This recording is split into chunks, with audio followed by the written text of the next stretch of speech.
कंपनियों की सारी दिक्कतें ऐसे होने वाली हैं दूर। नमस्कार, मैं पल्लवी शर्मा और आप देख रहे हैं दिव्य हिमाचल टीवी। मैं आपके सामने हाजिर हूं हिमाचल आज का मुद्दा लेकर।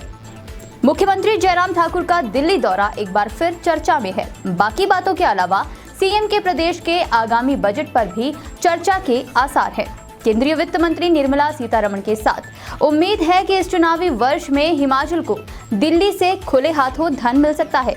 इसका फायदा आम जनता के साथ ही प्रदेश के सरकारी कर्मचारियों को भी खूब मिलने की उम्मीद है। जानिए केंद्र की सौगात से कैसे हो सकता है मुलाजिमों का भला। कर्मचारियों पे हमारे पास राजेश आज जो एक नई चीज है वो मुख्यमंत्री के दिल्ली दौरे से जुड़ी हुई है।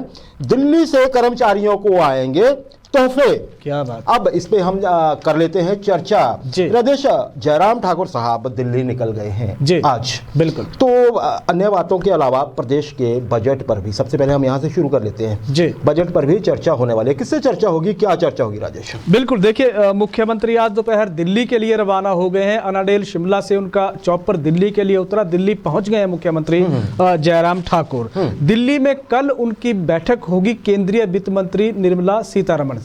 और ये जो बैठक रखी गई है, ये बैठक किस लिए रखी गई है? बैठक रखी गई है जो अगला जो बजट आने वाला है उस बजट को लेकर, उस बजट की रूपरेखा बनाने को लेकर बैठक रखी गई है। अब हिमाचल के मुख्यमंत्री को अगर दिल्ली बुलाया गया है तो इसका एक बड़ा कारण क्या है? बड़ा कारण यही कि हिमाचल की तमाम जो विकास की बड़ी परियोजनाएं हैं उनके लिए फंडिंग की जरूरत होगी, पैसे की जरूरत होगी। पैसा केंद्र से मिलेगा।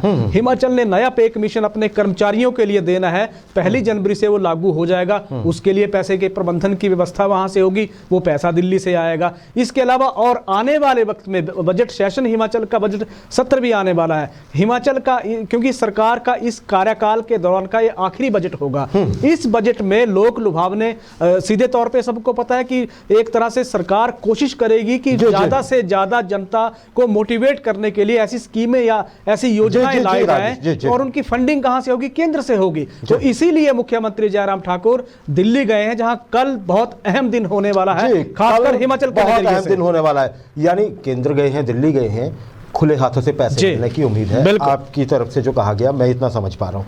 राजेश, इलेक्शन ईयर है, खुले हाथों में पैसे मिलेंगे। बिल्कुल सीधी सी बात है। कर्मचारियों के जो शिकवे हैं बहुत सारे, अभी भी जेसीसी की मीटिंग के बाद भी बिल्कुल वो दूर हो सकते हैं। राजेश, पे कमीशन की बात की आपने। सरकार के लिए सबसे बड़ी चुनौती बना हुआ है पे कमीशन के। आपको एरियर भी देना है और बाकी सारे लाभ भी देने हैं पे कमीशन से जुड़े हुए। और अब तो शायद ऐसा आ रहा है कि केंद्र कुछ और भी बढ़ाने जा रहा है अपना जो उनका बिल्कुल जो उनका जो मूल वेतन है कर्मचारियों का, बेसिक सैलरी जो उसमें एक बड़ी इंक्रीज हो सकती है केंद्र सरकार के कर्मचारियों में। राजेश, वो हिमाचल को भी देना पड़ सकता है। तभी होगा जब केंद्र से पैसे मिलेंगे। ठाकुर साहब चले गए हैं दिल्ली, हेलीकॉप्टर ले गए हैं, तिजोरी भर के लाएंगे ऐसा लगता है। तो क्या कर्मचारियों की और भी कई कर्मचारियों की दिक्कतें दूर होंगी? पे कमीशन को लेकर क्या कहेंगे आप? बिल्कुल, देखिए अब कर्मचारियों की निगाहें सीधे तौर पर दिल्ली की ओर लग गए हैं, जहां मुख्यमंत्री क्या लेकर हिमाचल लौटते हैं। 31 दिसंबर को वापस आएंगे। तो नए साल पे क्या होगा ये देखने वाली बात होगी। पहले इसके 2 प्रमुख कारण है। क्योंकि कर्मचारियों की निगाहें अगर दिल्ली की तरफ है तो इसके 2 कारण हैं। पहला कारण अग्निहोत्री जी की केंद्रीय कर्मचारियों को लेकर एक राहत की खबर आ रही है। और राहत की खबर क्योंकि केंद्र से ही जुड़ी हुई है, तो खबर यह है कि केंद्र सरकार अब अपने जो केंद्रीय कर्मचारी जो हैं उनकी मिनिमम सैलरी बढ़ाने पर फोकस कर रही है। इसकी प्लानिंग चल पड़ी है। अभी अगर हम बात करते हैं तो केंद्रीय कर्मचारियों की मिनिमम जो सैलरी है वो 18,000 रुपए है। अब ये बिल्कुल, अब ये 18 से सीधे 8,000 बढ़ के 26,000 रुपए मिनिमम सैलरी केंद्रीय कर्मचारियों की हो रही है। दूसरा क्योंकि अब हिमाचल को इस तरह से जोड़ा जा रहा है क्योंकि केंद्र ने 7th पे कमीशन जहां आएगा, वो पे कमीशन तो हिमाचल में लागू, हिमाचल में भी नया पे कमीशन लागू होगा। व्यवस्थाएं इसलिए हैं। अब आते हैं दूसरी चीज इसमें है कि केंद्र और राज्य सरकारों के जो कर्मचारियों का निर्धारण के लिए एक फार्मूला है जिसे फिटमेंट फैक्टर जिसे कहा जाता है। केंद्रीय कर्मचारियों का है 2.52। अब इसे बढ़ाकर केंद्र सरकार 3.68 कर रही है। ये बहुत बड़ा फैक्टर एक होने जा रहा है जिससे कर्मचारियों की सैलरी बहुत ज्यादा बढ़ेगी। लगभग बेसिक में राजेश 50% का फर्क आ रहा है। बिल्कुल, बहुत ज्यादा हो रहा है। तो केंद्र अपने कर्मचारियों को इस तरह से खुश कर रहा है। अब ये दबाव राज्य सरकारों पे होने वाला है। हिमाचल के कर्मचारियों की तरफ से दबाव देना पड़ेगा। बिल्कुल, अब हिमाचल के कर्मचारियों की ओर से ये दबाव आने वाला है आने वाले वक्त में। दूसरी चीज बात कर लेते हैं, क्योंकि यहां भी तो पे कमीशन देना है, तो सैलरी प्लस एरियर की जो बात है 12,000 करोड़ का मसला है, वो पैसा सरकारी खजाने में आएगा दिल्ली से, इसीलिए मुख्यमंत्री वहां गए हैं और कर्मचारियों की निगाहें वहां होने वाली है। तीसरी चीज इसमें बड़ी महत्वपूर्ण है कि क्योंकि हमें हिमाचल सरकार ने कॉन्ट्रैक्ट पीरियड घटाया है, तो 1 साल का लाभ कर्मचारियों को तो मिला है। अब सरकार के अगर खजाने की बात कर लेते हैं तो वहां उस तरह का दबाव होगा, क्योंकि आपको समय से पहले उसका भुगतान करना पड़ेगा, तो कर्मचारी रेगुलर हो जाएंगे। बाकी जितने तरह के तमाम कर्मचारियों का वर्गीकरण है, जिनके अपने मसले हैं, सरकार जिनको एड्रेस कर रही है, जिनको हल करने की बात कही जा रही है, तो सीधे तौर पर सारा दबाव सरकारी खजाने पर है। और इसीलिए मुख्यमंत्री जयराम ठाकुर इन तमाम मसलों को लेकर दिल्ली गए हैं, जहां केंद्रीय वित्त मंत्री से बैठक होगी। जी, केंद्रीय वित्त मंत्री से बैठक हुई। राजेश, इसे देखिए, दिल्ली से और छठे पे कमीशन से कैसे जुड़ रहा है मसला, बिल्कुल ऐसे समझिए इसे। अभी मान लीजिए केंद्र हिमाचल सरकार के पास 3,000 करोड़ रुपया है जी, लेकिन सरकार को यह पता नहीं है कि अगले महीने हमारे पास कितना पैसा होगा। बिल्कुल। अब जब जयराम ठाकुर साहब आज गए हैं दिल्ली, तो उनको पता लग जाएगा कि हमें हर महीने या हर तिमाही में कितने पैसे मिलने वाले हैं। बिल्कुल, आराम से कैलकुलेशन हो जाएगी कि हम कर्मचारियों को कितना दें, ताकि उसमें हम कंसिस्टेंसी बनाए रखें। मान लीजिए इस वक्त आप 20% देंगे, 3 किस्तों में देंगे, 25% देंगे, 4 किस्तों में देंगे, जितने भी जिस तरह से भी आपको पता होगा कि कितने पैसे आने वाले हैं। इलेक्शन ईयर है, आपको जल्दी से देने भी पड़ेंगे। और आपने वो कह दिया बेसिक पे बढ़ने वाली बात, अगर वैसा हो गया तो हिमाचल के सरकारी कर्मचारियों के तो वारे न्यारे पक्के ही समझिए। बिल्कुल बिल्कुल, ऐसे होता है, थोड़ा वक्त लग जाएगा, लेकिन क्योंकि इलेक्शन ईयर है राजेश, बिल्कुल, तो जल्दी देना भी पड़ सकता है। वोटिंग से पहले पहले खुश हो जाएंगे फिर कर्मचारी। राजेश, ये तो हो गई सभी कर्मचारियों की बात, छठे पे कमीशन की। आउटसोर्स कर्मचारियों की आपने जिक्र कर ही दिया, उनको फायदा दे दिया सरकार ने। जी राजेश, अब बात कर लेते हैं एक और बहुत बड़े वर्ग की, जिसको उम्मीद है कि उनके लिए कुछ होगा। आउटसोर्स कर्मचारी, जी, हजारों कर्मचारी हैं, 1 लाख के, 1 लाख तो नहीं, खैर सभी विभागों में हजारों कर्मचारी हैं राजेश, तो वो राहत की गुहार लगा रहे हैं। हम अपने इस कार्यक्रम के माध्यम से बार बार कन्वे करते रहे कि बजट भाषण के दौरान मुख्यमंत्री को प्रावधान भी करना पड़ेगा आपको राहत देने का, वित्त प्लस आपके फायदे। तो अब तो राजेश झोली भर जाएगी, बिल्कुल ऐसा लग रहा है। इलेक्शन ईयर में तो सरकार ज्यादा मेहरबान होगी ना जी हिमाचल पे, ऐसा लगता है। तो फिर आउटसोर्स कर्मचारियों का क्या भविष्य देखते हैं आप? बड़ा सवाल यह है कि जिस तरह के फिगर अभी तक सामने आए, क्योंकि कंपाइल एक रिपोर्ट हो रही है, वो हो गई है, उस रिपोर्ट में को अगर हम देखते हैं, क्योंकि वो रिपोर्ट सब कमेटी ने सरकार को सौंपनी है, वो रिपोर्ट लीक नहीं होगी, किसी के सार्वजनिक नहीं वो की जा सकती जब तक वो सरकार अपने स्तर पर उसकी घोषणा नहीं करती है। बार बार सवाल उठाते हैं कि उस रिपोर्ट का या सब कमेटी की रिपोर्ट का क्या हुआ, तो रिपोर्ट बाहर ऐसे नहीं आएगी, वो रिपोर्ट की घोषणा मुख्यमंत्री जयराम ठाकुर करेंगे, जो सब कमेटी उनको सौंपेगी। 35,000 हिमाचल प्रदेश में आउटसोर्स पे लगे हुए कर्मचारी हैं। सब कमेटी गठित हो गई है, उसने अपना काम कर दिया, क्योंकि इसका जो इनका संबंध है, उनका संबंध जो पॉलिसी जो बनेगी, पॉलिसी बनने के साथ ही बजट की व्यवस्था करनी होगी।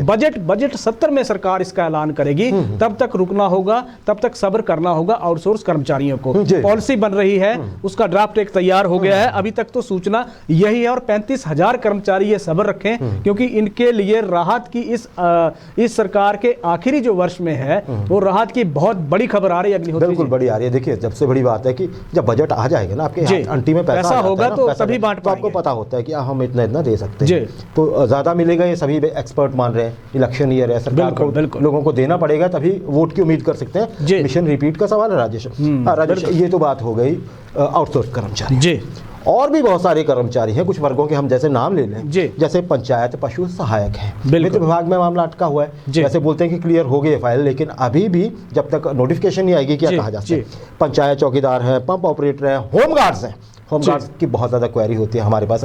हमने पहले भी कहा है कि देखिए, आपको जो रिक्रूट किया जाता है, उसकी कुछ पॉलिसी अलग है, उसमें बहुत बड़ी आमूल चूल परिवर्तन चाहिए। आपके जो अनरेडियम है वो बढ़ाया जा सकता है, तो शायद इसमें वो भी है। कुछ और होगा तो हम आपको तब बताएंगे जब हमारे पास कंक्रीट खबर होगी, बिल्कुल, है ना राजेश। इसके अलावा सर, ये पुलिस पे बैंड है जी, बिल्कुल, उस पर भी है ना जी, उसको भी एक उम्मीद है, और करुणामूलक संघ, बिल्कुल। तो ये देखिए सारे राजेश, ऐसा लगता है कि इनका भी जो एक मझधार में नाव लगती लगती है ना लोगों को अपनी, वो भी शायद पार लग जाएगी। बात पैसे की है, वही फ्यूल चाहिए पुश करने के लिए, दूसरे किनारे लगने के लिए। बिल्कुल, क्या कहेंगे राजेश? बिल्कुल सही है। देखिए, केंद्र से बजट कितना मिलता है, पैसा कितना मिलता है, इस पे सारी चीजें निर्भर है। पंचायत पशु सहायकों से शुरू करते हैं। पक्के होने की आस में 1000 के करीब कर्मचारी अब आने वाले दौर में होने वाले हैं। राहत की खबर इनके लिए ये है कि वित्त विभाग से इनकी फाइल ओके हो गई है। वित्त विभाग से अब कार्मिक विभाग में फाइल जा रही है, कार्मिक विभाग से होते हुए फाइल इनके विभाग में, पशुपालन विभाग में आएगी, वहां से इनकी आगे प्रक्रिया शुरू होगी। लेकिन अब वित्त से फाइनल हो गई है, कार्मिक से फाइनल होना तय है। तो इनका माना जा रहा है कि करीब करीब ये मसला अब हल होने जा रहा है, राहत इनको मिलती दिख रही है। दूसरी बात, होमगार्ड 2 चीजों की मांग उठा रहे हैं अग्निहोत्री जी। एक तो स्थायी नीति की, स्थायी नीति के मसले में तो सीधा तौर पे कहा गया है कि दैनिक भोगी की उस तरह की श्रेणी में आते हैं, ये वॉलंटियर की कैटेगरी में रखे गए हैं। नियमित सेवाओं की बात करते हैं तो आज के वर्तमान दौर में अगर बात कर लेते हैं तो इनको नियमित सेवाएं तो मिल रही हैं, क्योंकि पुलिस विभाग में कांस्टेबल के पद बहुत ज्यादा खाली हैं, तो होमगार्ड्स की सेवाएं तो नियमित हो रही हैं। केंद्रीय स्तर पे ये संशोधन होगा, उसके बाद जाके इनके लिए स्थायी पॉलिसी बन सकती है। इसमें अभी ज्यादा होने वाला कुछ आसार लग नहीं रहे हैं। पुलिस पे बैंड का मसला 2015 से पहले का और बाद का बड़े दिनों से चला हुआ है मसला, मानवीय पहलू को देखते हुए हल होने जा रहा है, ये हल होगा भी। तो इसलिए, क्योंकि ये बजट पे निर्भर करता है। करुणा मूलक 4500 परिवार 500 आश्रित हैं करुणा मूलक, जो नौकरी की लगातार मांग कर रहे हैं। कुछ पॉलिसी में सरकार ने संशोधन किया था जो करुणा मूलक आश्रितों को मंजूर नहीं है एक तरह से, क्योंकि वो तो सीधे तौर पे कह रहे हैं कि आप आय की जो शर्त आपने रखी है उसको हटा दीजिए। कई जगह सरकार ने थोड़ा सा इसको कम किया है। लेकिन दिक्कत ये है अग्निहोत्री जी कि ये तमाम सारी जो चीजें हैं, इसमें अगर हम पंचायत पशु सहायकों को छोड़ देते हैं तो बाकियों के मसले, केंद्र से बजट कितना मिलेगा उस चीज पे ये निर्भर करेगी। और क्योंकि लोक लुभावने अब तो दौर उस दौर में जहां हमारे दोनों हाथों में मलाई के कटोरे होंगे, तो ये सरकार राहत देने की दिशा में चल रही है। ये मसले मार्च महीने से पहले हल होने के पूरे आसार लग रहे हैं। या घोषणा तो हो ही जाएगी राजेश। देखिए, वही बात है कि जब पैसा होगा ना, बिल्कुल, तो आपकी बात भी सुनी जाएगी। पैसा ही नहीं होगा सरकार के पास तो सरकार चाहे सहमत ही हो। और अब जब पैसा आ गया, बिल्कुल, मांग थोड़ी कमजोर भी होगी किसी की, सरकार बोलेगी कर दीजिए, इलेक्शन देखा जाएगा। राजेश, ये तो हो गए कर्मचारियों की बात। साथ में हमारे बेरोजगार जो साथी हैं, दर्शक हैं, उनकी बहुत डिमांड आती रहती है। जेई सिविल की पोस्ट के लिए सीधी भर्ती की बहुत डिमांड आती है।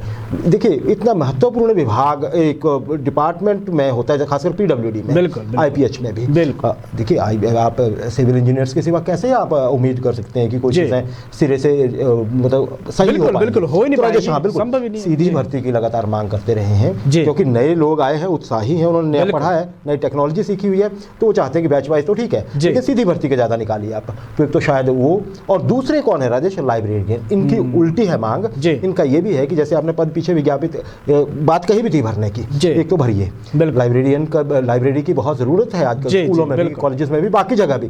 तो राजेश, वो कहते हैं कि हमें बैच वाइज भी नियुक्ति दीजिए। बात सही है, वो काफी देर से इंतजार कर रहे हैं। राजेश, अगर धन आता है तो इन 2 कैटेगरीज को जो पद विज्ञापित करने होंगे ना सरकार को, वो आसानी से कर पाएगी। क्या लगता है आपको? बिल्कुल, इलेक्शन ईयर है आखिरकार, बिल्कुल सही है। जेई सिविल की बात कर ले हैं, 2018 के बाद से आज तक देख लिए 2022 शुरू होने वाला है। लगभग 300-350 पद खाली पड़े हैं, बहुत ज्यादा पद खाली हैं। 2 अहम महकमों में पद खाली पड़े हैं, लोक निर्माण विभाग में खाली पड़े हैं, जल शक्ति विभाग में खाली पड़े हैं। और बिना जेई के तो आप कल्पना नहीं कर सकते हैं, खासकर इन महकमों की, कि वो किस तरह का काम करेंगे।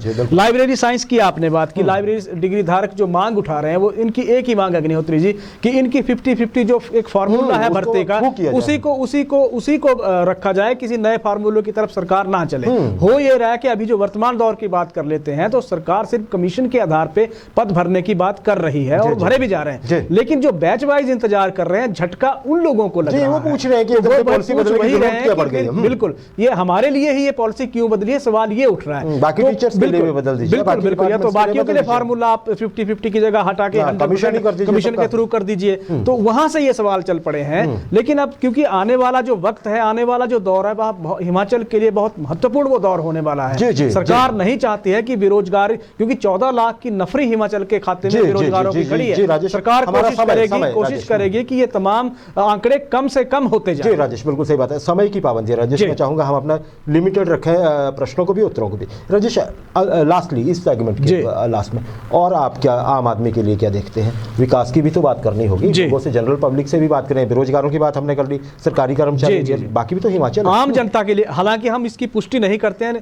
लेकिन एक चीज चल पड़ी है, आम जनता के लिए राहत की खबर ये मिलने वाली है कि शायद बस किराए हिमाचल में कम होने वाला है, मिनिमम। और बस किराए में कौन सा, जो न्यूनतम 7 रुपए बस किराया रखा है, सरकार उस दिशा में वर्कआउट कर रहे हैं कि उस किराए को 5 रुपए पे ले आया जाए। क्यों ले आया जाए? उसके 2 कारण है। पहला कारण ये क्योंकि सरकार ने तमाम प्राइवेट या जिस तरह के बस ऑपरेटरों का दबाव था, सरकार ने पूरे सारे टैक्स जो है वो कम कर दिए, माफ कर दिए हैं सारे 91 करोड़ के टैक्स इस कोरोना काल के दौरान जिस तरह का दबाव, 1 करोड़ 31 करोड़ के टैक्स सबके माफ हुए हैं। तो इसमें तो एक तरह का दबाव तो वो था। दूसरा, डीजल पे वैट कम हुआ है, डीजल सस्ता भी हुआ है। जब किराया बढ़ा था तो 25% एक साथ बढ़ा। तो इस तरह के दबाव हैं जो आम आदमी के लिए खबर आ रही है, लेकिन इसकी पुष्टि अभी है नहीं, तो हम इसको तथ्यपुष्ट बोल नहीं सकते हैं, लेकिन इस तरह की चर्चाएं चल पड़ी हैं। जी राजेश, इसके अलावा देखिए जो विकास के बाकी काम है, बिल्कुल बिल्कुल वो तो है जी, आपकी सामाजिक सुरक्षा है, उसको और स्ट्रेंथन किया जाता है सरकार के इलेक्शन ईयर लास्ट है।